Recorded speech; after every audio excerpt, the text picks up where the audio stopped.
না, তো তুমি আমার খেতে এই কাজগুলি করবা, তোমাকে এতদিন সময় দেওয়া হলো, এই সময়ের মধ্যে তোমাকে আমি এই মজুরি দিব, খেতে দিব, পড়তে দিব, সব কিছু দিব। এখন আপনি আমি বাসার থেকে চলে গেলাম, শ্রমিককে কাজ বুঝিয়ে দিয়ে যখন আমি কিছুদিন পরে বাসায় আসলাম, এসে দেখলাম শ্রমিক ঠিকই আমার সুযোগ সুবিধা সব কিছু ভোগ করেছে, আমার দেওয়া খাদ্য ভোগ করেছে, আমার দেওয়া বাসা ভোগ করেছে, আমার দেওয়া সমস্ত নিয়ামত সুযোগকে ভোগ করেছে, কিন্তু আমার খেতে বা খামারে কাজ করে নাই। কি ভাই, বুঝে থাকলে আওয়াজ দিয়ে বলুন, ওই শ্রমিককে আপনি আমি কি খেতে দিব? দিব না। পড়তে দিব? দিব না। কোনো শ্রমের মজুরি দিব? দেব না। কোনো কিছুই দিব না। কেন দিব না? যে বেটা তোকে আমি কাজ করতে বলেছিলাম আমার খেতে, তুমি আমার খেতে তো কোনো কাজ করো নাই, আমার জন্য তো কোনো শ্রম দাও নাই, তুমি তো গোটা বেটা ফাঁকি দিয়েছো, তোমাকে লাঠি মেরে বের করে দিব। কথা ঠিক না ভাই? ঠিক তদ্রূপভাবে আল্লাহ তাআলা আপনাকে আমাকে খামাকা তৈরি করেন নাই। আল্লাহ তাআলা আপনাকে আমাকে খামাকা তৈরি করেন নাই। আল্লাহ তাআলা একটা উদ্দেশ্য নিয়ে তৈরি করেছেন। সেই উদ্দেশ্যটা কি? যে বান্দারে, আমার আর কোনো বেনিফিট নাই, তোদেরকে তৈরি করেছি একমাত্র তোরা শুধু আমি রবের ইবাদত করবি। এর থেকে পরিষ্কার কথা বোঝা যায় যে মাওলা কারীম আপনাকে আমাকে বানাইছেন তার ইবাদতের জন্য। যদি ইবাদত করে কবরে যেতে পারি তো আপনার আমার নসিব বড় ভালো, আর ইবাদত করে যদি কবরে না যায় নসিব বড় মন্দ। কথা ঠিক কি ঠিক না? এজন্য দুনিয়াতে যে কয়দিন আছি ভাই, মাওলা কারীমের ইবাদত করতে হবে। কার ইবাদত করতে হবে? মাওলা কারীমের ইবাদত করতে হবে, মাওলা কারীমের দাসত্ব করতে হবে, আর রাসূলের সুন্নাতগুলিকে মানতে হবে। অন্য আয়াতের মধ্যে আল্লাহ পাক রব্বুল আলামিন ডাক দিয়া বলতেছেন, বান্দা বান্দিরে তোদেরকে তো বানাইছি আমি মালিকের ইবাদত করবার জন্য। ওমা খালাকতুল জিন্না ওয়াল ইনসা ইল্লা লিয়াবুদুন, আমি তোদেরকে খামোকা বানাই নাই, আমি মালিকের ইবাদতের জন্য বানাইছি। অন্য আয়াতের মধ্যে আল্লাহ পাক রব্বুল আলামিন বলেন, কুল্লু নাফসিন জাইকাতুল মাউত, প্রত্যেকটা প্রাণীরই কিন্তু মৃত্যুর স্বাদ গ্রহণ করা লাগবে। মন্ত্রী বলো, এমপি বলো, আমির বলো, ওমরা বলো, টাকাওয়ালা বলো, পয়সাওয়ালা বলো, বাড়িওয়ালা বলো না কেন, গাড়িওয়ালা বলো না কেন, যতই ধনবান হও না কেন, যতই শক্তিশালী হও না কেন, আল্লাহ তাআলা বলতেছে এই সম্পদের দাম আমি মালিকের কাছে নাই, এই ক্ষমতার দাম আমি মালিকের কাছে নাই, এই এমপির দাম আমি মালিকের কাছে নাই, এই মন্ত্রীর দাম আমি মালিকের কাছে নাই। তুমি যতই শক্তিশালী, যতই পাওয়ারফুল হও না কেন, প্রত্যেকটা প্রাণীর এই মৃত্যুর স্বাদ কিন্তু গ্রহণ করা লাগবে। কেউ চিরদিন দুনিয়াতে বেঁচে থাকতে পারবো না। দাদাই ছিল, দাদা এখন আর নাই, বাবা আছে, বাবা এখন আছে, কিছুদিন পরে বাবাও দুনিয়াতে আর নাই। এখন আমি আছি, কিছুদিন পরে হয়তো বা আমি আপনিও আর দুনিয়াতে থাকবো না। কথা ঠিক কি ঠিক না? এজন্য এ আল্লাহর বান্দারা, হে কবর পথের যাত্রী আমার ভাইরা, দুনিয়াতে কয়দিন থাকবো তার তো কোনো গ্যারান্টি নাই। আপনিও আগে যেতে পারেন, আমিও আগে যেতে পারি, কিন্তু মাওলাই কেন আমাকে বানাইলেন, মাওলা কেন আমাকে তৈরি করলেন, এই জিনিসটা মাথায় নিয়ে সব সময় ঘুরিয়েন, এর থেকে বাহিরে যাইয়েন না। উদাহরণস্বরূপ ধরেন, আপনার আমার বাসায় মেহমান আসছে, মেহমানটা আসছে আহলিয়ার পক্ষ থেকে। স্ত্রী ডাক দিয়া বলে, স্বামী গো আমার আম্মা আসছে, আমার বাবা আসছে, বাসায় তো কোনো বাজার নাই, কোনো সদাই নাই। স্বামী গো এই নেন ব্যাগ, এই নেন টাকা, বাজার থেকে কিছু বাজার করিয়া আনিয়েন, না আনলে তাদের সামনে দেওয়ার মতো তো আমার ঘরে কোনো খাবারও নাই, কিচ্ছু নাই। স্ত্রী দিয়া ব্যাগ লইয়া আপনি আমি বাজারের দিকে গেলাম, বাজার করলাম, সব কিছুই করলাম, কিন্তু যখন বাড়ির দিকে রওনা হইলাম দেখলাম যে এই ব্যাগে বাজার করলাম, সুন্দরভাবে বাজার গোছগাছ করিয়া বাজার করলাম, স্ত্রী যা বলিল তার কোনো কিছু আমি আপনি বাদ দেই নাই, সমস্ত কিছুই বাজার করলাম, কিন্তু যেই ব্যাগে বাজার করেছিলাম ওই ব্যাগটা কোনো একটা চোরে নিয়ে গেল। ওই ব্যাগটা কিসে নিয়ে গেছে ভাই? চোরে নিয়ে গেছে। এই অবস্থায় আপনি আমি যদি বাসার দিকে আসি তো স্ত্রী কি ওই সময় আপ্যায়ন করবে, আদর করবে? না অন্য কিছু রাগ দেখাবে? রাগ দেখাবে না। কেন রাগ দেখাবে? যে তোমাকে বলছি আমার বাবা আসছে, আমার মা আসছে, কিছু বাজার করে নিয়ে এসো, অথচ তুমি বাজার করেছো। কেমন বেটা মানুষ তুমি যে বাজার করছো, এই বাজারটা তুমি সঠিকভাবে রাখতে পারলে না, এখন আমি করবোটা কি? বাড়িতে ঢুকতে দিবে না। যদি আমার মাটা হয় একটু চেতা রাগী, তাহলে তো কোনো কথাই নেই। কথা ঠিক কি ঠিক না? ঠিক তদ্রূপভাবে আমার মাওলা তোমাকে আমাকে দুনিয়ার থেকে বাজার করবার জন্য, আখিরাতের বাজার করবার জন্য তোমাকে আমাকে দুনিয়াতে পাঠাইছেন। বান্দারে, তোরে তো দুনিয়াতে আমি খামোখা পাঠাই নাই, তোকে আমি দুনিয়াতে পাঠিয়েছি আখিরাতের বাজার করবার জন্য। দুনিয়ার থেকে ভালো বাজার করবি, আখিরাতে ভালো থাকবি। দুনিয়ার থেকে ভালো বাজার সদাই করবি, আখিরাতে তোর কোনো টেনশনও নাই, পেরেশানিও নাই, কোনো চিন্তা নাই। কথা ঠিক কি ঠিক না? ঠিক তদ্রূপভাবে তুমি আমি যদি ভালো বাজার নিয়া ওই কবর দেশে যাইতে পারি, মাওলার দরবারে উঠতে পারি, তোমার আমার কোনো পেরেশানিও থাকবে না, ভয় থাকবে না।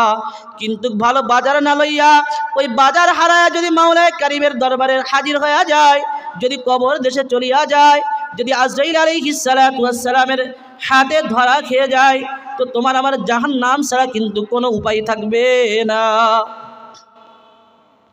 এজন্য সবসময় সাবধান থাকা চাই, সবসময় হুঁশ থাকা চাই।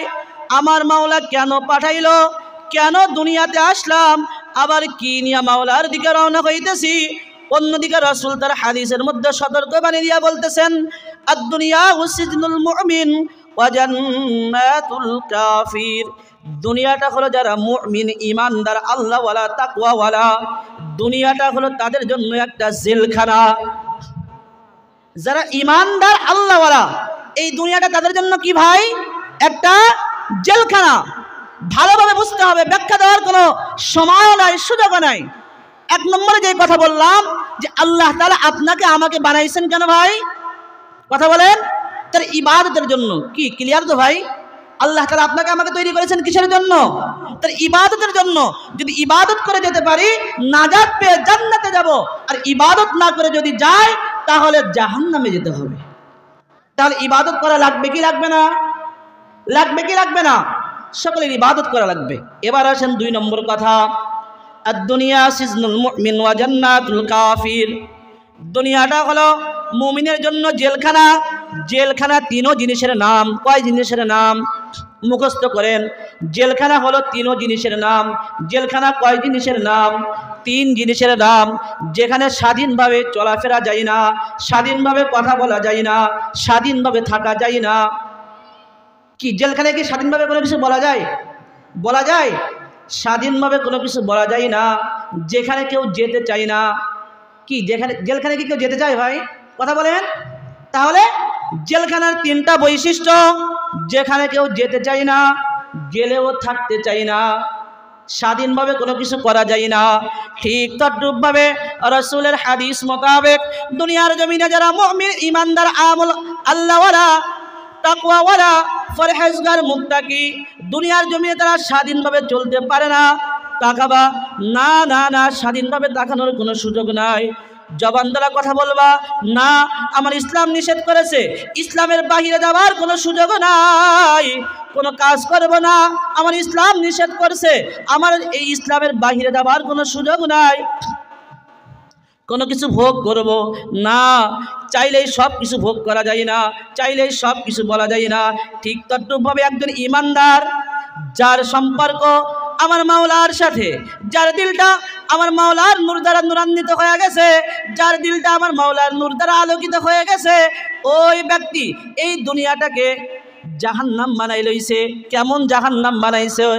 দেখেন, পাশে বক্সে গান বাজতেছে, যুবকরা গান শুনতেছে, কিন্তু যে আল্লাহওয়ালা, যেই ব্যক্তি মুমিন, ঈমানদার, মুত্তাকি, সে কি গান শুনতে পারে? কথা বলেন। গান শুনতে পারে? পারে না। কেন পারে না? তার মনে কি গান শুনতে চাই না? হ্যাঁ চাই, কিন্তু সে শুনে না। কেন শুনে না? তার মালিকের ওয়ার্ডার, বান্দা তুমি গান শুনতে পারবে না, বান্দা তুমি ভিসিআর দেখতে পারবে না, বান্দা চাইলে তুমি মিথ্যা বলতে পারবে না, বান্দা তুমি ঘুষ খাইতে পারো, কিন্তু আমি মালিকের ওয়ার্ডার, তুমি ঘুষ খাইতে পারবে না, তুমি ঘুষ দিতে পারবে না, তুমি সুদ খাইতে পারবে না, সুদ দিতে পারবে না। আমার মালিকের ওয়ার্ডার, মা বাবার সাথে খারাপ ব্যবহার করা যাবে না। আল্লাহওয়ালা, মুত্তাকি, পরহেজগার যারা, তারা এর কোনো কাজের কাছেই যেতে পারে না। কথা ঠিক কি ঠিক না? অথচ যারা বেঈমান, আমি বলি না আমার পরে রাগ করিও না রে মা, আমি বলি না আমার পরে রাগ করিও না রে বোন, আমি বলি না আমার পরে রাগ করিও না রে বাবা, আমি বলি না আমার পরে রাগ করিও না রে যুবক। আমার রাসূল বলেন এই দুনিয়াতে যারা মুমিন তাদের জন্য দুনিয়াটা হলো একটা জেলখানা, আর যারা বেঈমান মুনাফিক কাফির জাহান্নামী এই দুনিয়াটা হলো তাদের জন্য জান্নাত বালাখানা। বালাখানা কাকে বলে? যেখানে সবাই যেতে চায়, গেলে বের হতে চায় না। কথা ঠিক কি ঠিক না? কথা বলেন, কথা ঠিক কি ঠিক না? আরাম আয়েশের কোনো অভাব নাই, তাকে বলে বালাখানা। এই দুনিয়াতে যারা গানের মধ্যে নিমজ্জিত, সুদের মধ্যে নিমজ্জিত, হারামের মধ্যে নিমজ্জিত, জেনার মধ্যে নিমজ্জিত, হারাম হালাল বাছে না, কোনটা হক কোনটা না হক বেছে চলে না। কোন পথে চললে ইসলাম কোন পথে চলতে বলেছে, ইসলাম কোন পথের থেকে বিরত থাকতে বলেছে, কোন পথ বেছে চলে না। রাসূলের ভাষ্য মতে ওই ব্যক্তি হলো বেঈমান মুনাফিক। কার কথা ভাই? কার কথা? ওয়াজ এর থেকেই ওয়াজ পরিষ্কার, ওয়াজ এখান থেকেই পরিষ্কার করেন যে এই দুনিয়াটা কি আমার জন্য বালাখানা না জেলখানা। যদি আপনার আমার জন্য এই দুনিয়াটা জেলখানা বানিয়ে ফেলি, আপনি আমি জেলখানার মধ্যে হাঁটাহাঁটি করতেছি চলতেছি, যদি নিজে জেলখানা বানায় ফেলাই তো রাসূলের ভাষ্য অনুযায়ী আপনি আমি মুমিন। আপনি আমি কি ভাই? কথা বলেন, মুমিন। আর যদি গান শুনতে নিজের কাছে খারাপ না লাগে, গুনাহ করতে নিজের কাছে খারাপ না লাগে, যদি দিলে ব্যথা না লাগে, মা বাবার সাথে খারাপ ব্যবহার করতে যদি দিলে ব্যথা পয়দা না হয়, মা বাবাকে গালাগাল দিতে যদি দিলে ব্যথা পয়দা না হয়, মা বাবাকে যদি অপমান করতে দিলের মধ্যে ব্যথা পয়দা না হয়, মনে করতে হবে রাসূলের ভাষ্য অনুযায়ী আমি আপনি বেঈমান মুনাফিক। কি ওয়াজ কি বুঝাতে পারলাম ভাই? এখন দুনিয়াটা যদি আপনার আমার কাছে জেলখানা হয়, শরিয়াত অনুযায়ী পাবন্দি করে চলতে পারি তো আমি আপনি মুমিন। আর যদি শরিয়াত অনুযায়ী নিজের জিন্দেগিকে না চালাই তো আমি আপনি বেঈমান মুনাফিক। তাহলে দুইটা ওয়াজ করেছি, শুধু ওয়াজ শুনলে হবে না, করলে হবে না, এখান থেকে আমাদের শিক্ষা গ্রহণ করতে হবে। এক নম্বর পয়েন্ট কি? আল্লাহ তাআলা আপনাকে আমাকে বানিয়েছেন তার কিসের জন্য ভাই? কথা বলেন, তার ইবাদতের জন্য বানিয়েছেন। দুই নম্বর কথা হলো যে ব্যক্তি দুনিয়াকে জেলখানা বানায় ফেলায় সে ব্যক্তি মুমিন। আর যে ব্যক্তি এসবকে কোনো কিছু মনে করে না, শুধু বালাখানা আরামখানা বানায় ফেলায়, রাসূলের ভাষ্য অনুযায়ী তারা বেঈমান মুনাফিক। কথা ঠিক কি ঠিক না? এজন্য কথা বেশি না, লম্বা চওড়া না, এজন্য আমাদেরকে এই দুইটা কথা থেকে শিক্ষা গ্রহণ করতে হবে, মনে রাখতে হবে আমাকে মাওলা খামাকা বানান নাই, তার ইবাদতের জন্য বানিয়েছেন। দুনিয়াতে আমি আরামের জন্য আসি নাই, দুনিয়াতে তো আমি কষ্টের জন্য আসছি। মসজিদের মিহরাব থেকে, মসজিদের মাইক থেকে আজান হইছে হাইয়া আলাস সালাম, হাইয়া আলাল ফালাহ। নামাজের জন্য আসো, কল্যাণের জন্য আসো। আমার কাজের জায়গায়, আমার বিবির জায়গায়, আমার মার জায়গায়, আমার সমস্ত জরুরাতের জায়গায় আগে হাইয়া আলাস সালাহ। মুয়াজ্জিন সাহেব ডাক দিছে নামাজের জন্য এসো, হাইয়া আলাল ফালাহ, কল্যাণের জন্য এসো। সমস্ত কাজকে পিছে ফেলে যদি আমি মুমিন হই, আগে আমার মসজিদের দিকে দৌড়াইতে হবে। কথা ঠিক কি ঠিক না? হে পর্দার আড়ালের অন্তরের মা এবং বোনেরা, এই জিনিস দুইটা মাথায় রাখিও। আমার মাওলা তোমাকে আমাকে খামাকা বানান নাই, তার ইবাদতের জন্য বানিয়েছেন। রাসূল বলেছেন দুনিয়াটা যার কাছে জেলখানা শরীয়তের পাবন্দিতে করতে পারবে কেবলমাত্র সেই ব্যক্তি মুমিন। আর যে ব্যক্তি শরীয়তের পাবন্দি করবে না সে মুমিন না, বেঈমান মুনাফিক। এই আয়াত এবং হাদিস থেকে শিক্ষা নিও। আজ দুনিয়াতে কেন আসলাম, কেন মাওলা পাঠাইলো, এটা তোমাদের সামনে পরিষ্কার করিয়া দিয়া গেলাম। মানবা কি না মানবা সেটা তোমার ব্যাপার আর তোমার মাওলার ব্যাপার। হ্যাঁ, সবসময় স্মরণ রাখিও দুনিয়াতে আসি কিছু সময় নাও থাকতে পারি, আমার মাওলা তোমাকে আমাকে খামাখা বানান নাই। এজন্য মাওলাকে ধরো, মাওলাকে ডাকো, মাওলার ইবাদত করো, শরীয়তের পাবন্দি হও। আর আমার মাওলাকে নিয়ে মাওলার কবরে যাইও। আমার মাওলা কালামে পাকের ভিতর ফরমান, ইয়া আইয়ুহাল্লাযীনা আমানু যকুরুল্লাহা যিকরান কাসীরা ওয়াসাব্বিহুহু বুকরাতাও ওয়া আসীলা। আমার মাওলা ডাক দিয়ে বলতেছে, হে ঈমানদারেরা, তোমরা বেশি বেশি পরিমাণে আমি মাওলা কারীমের জিকির করো। বিশেষ করে সকাল এবং বৈকালে আমি মাওলা কারীমের জিকির বেশি বেশি করো। হ্যাঁ, আমার মাওলা এখানে কেন সকাল এবং বৈকালের কথা বললেন? আল্লাহু আকবার, আল্লাহু আকবার। গাছে আম ধরার একটা সময় আছে, আম পাকবার একটা সময় আছে, জাম ধরার একটা সময় আছে, জাম পাকবার কিন্তু একটা সময় আছে, জমিনে ধান রোপণ করার একটা সময় আছে, আবার ধান কাটবারও কিন্তু একটা সময় আছে। ঠিক তদ্রূপভাবে আমার মাওলা সকাল এবং বৈকালের কথা কেন বললেন? যারা সকাল এবং বৈকালে বেশি বেশি বেশি পরিমাণে মাওলা কারীমের জিকির করতে পারবে, আল্লাহ পাক রব্বুল আলামিন তাদের দিলটাকে তার নূর দ্বারা আলোকিত করে দিবেন। সুবহানাল্লাহ। অন্য হাদিসের মধ্যে রাসূল বলেন, আকসিরু যিকরাল্লাহি হাত্তা ইয়াকুলু মাজনুন। হে আমার উম্মতরা, তোমরা বেশি বেশি পরিমাণে আমি মাওলা কারীমের জিকির করো। রাসূল বলেন, আকসিরু যিকরাল্লাহি হাত্তা ইয়াকুলু মাজনুন। হে আমার উম্মতেরা, তোমরা এত বেশি বেশি পরিমাণে মাওলা কারীমের জিকির করো যাতে করে দুনিয়ার ফাসিক ফুজ্জারেরা তোমাদেরকে পাগল বলে আখ্যায়িত করে। একদিকে আল্লাহ তাআলা বললেন, তোমরা সকাল এবং বৈকালে বেশি বেশি আমি মাওলা কারীমের জিকির করো। জিকির করলে লাভটা কি হবে? মাওলাকে ডাকলে লাভটা কি হবে? হে আল্লাহর বান্দারা, কবর পথের যাত্রীরা ভালোভাবে বুঝে নাও। তোমার আমার বাড়িতে যদি কোনো লোহা থাকে, লোহাটাকে যদি বাইরে কিছুদিন ফেলায় রাখো, দেখবা লোহার উপরে একটা মরিচা ধরিয়া যায়। কথা ঠিক কি ঠিক না? এই লোহার মরিচা ঠিক করবার জন্য কামারের কাছে নেওয়া লাগে, আগুনের শাক দেওয়া লাগে। কথা ঠিক কি ঠিক না? আগুনের শাক দেওয়ার সাথে সাথে লোহার থেকে সমস্ত ঝংগুলি ঝরিয়া পড়িয়া যায়। কথা ঠিক কি ঠিক না? ঠিক তদ্রূপভাবে তোমার আমার কল্প, এই কল্পটা গুনাহ করতে করতে করতে করতে শুধু গুনাহের দিকেই তোমাকে আমাকে ধাবিত করতে আসে। এই জন্য যে যত বেশি মাওলা কারীমের জিকির করতে পারবা, যে যত মাওলা কারীমকে স্মরণ করতে পারবা, আমার মাওলা মাওলার নামের নূর দ্বারা তার দিলকে পরিষ্কার করিয়া দিবে। একটা উদাহরণ দিলে ভালো বুঝবা। আমাদের পাশে এয়ারপোর্ট, এই বিমানের মধ্যে 50 জন 60 জন যাত্রী নিয়ে বিমান ঢাকা পাড়ি জমায়। কথা ঠিক কি ঠিক না? ইয়া আল্লাহর বান্দারা, ধরো বিমানের যেই খোরাক লাগে, তেল লাগে, কয়লা লাগে, বিমান উপরে সব ঠিকঠাক, রঙও ঠিক, সিটও ঠিক, বিমানের সব কিছুই ঠিকঠাক আছে, বিমানও চকচক সুন্দরভাবে সুন্দরও দেখা যায়, কিন্তু বিমানের যে ইঞ্জিন সেটাও ঠিক, কিন্তু বিমানের ইঞ্জিন চালাইতে যেই তোল লাগে, ইঞ্জিনের মধ্যে এই তোল নাই, কি বিমান চলবে? কথা বলেন, বিমান চলবে? চলবে না। কেন চলবে না? কেননা বিমানের সব যদিও ঠিক, কিন্তু তার যেই খোরাক, এই খোরাক তো তার মধ্যে নাই, সে চলবে কিভাবে? এটা পাগলেও বুঝে। কথা ঠিক কি ঠিক না?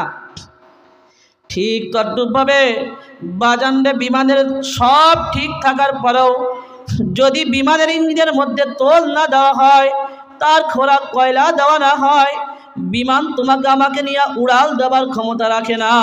শুধু বিমান না, তোমার আমার মোটর সাইকেল, কার, প্রাইভেট সব কিছু ঠিকঠাক, কিন্তু এই গাড়ির যদি তোল না তুমি দাও, ইঞ্জিনের মধ্যে যদি তোল না দাও, তাহলে এই প্রাইভেট বলো, মোটর সাইকেল বলো, যত মোটর যান বলো না কেন, কোনো ইঞ্জিনের ক্ষমতা নাই তোমাকে আমাকে নিয়ে লড়াবার। কথা ঠিক কি ঠিক না? ঠিক তদ্রূপভাবে হে কবরপথের যাত্রী আমার ভাইরা, হে কবরপথের যাত্রী আমার বোনেরা, হে কবরপথের যাত্রী আমার মারা, হে কবরপথের যাত্রীরা, তোমার আমার এই 3.5 হাত বডি শুধু বডি না, এটা হলো একটা গাড়ি। এই গাড়ির মেন ইঞ্জিন হলো কল, এই কলবের মেন তোল হলো কয়লা, হলো খোরাক, হলো মাওলা কারীমের জিকির।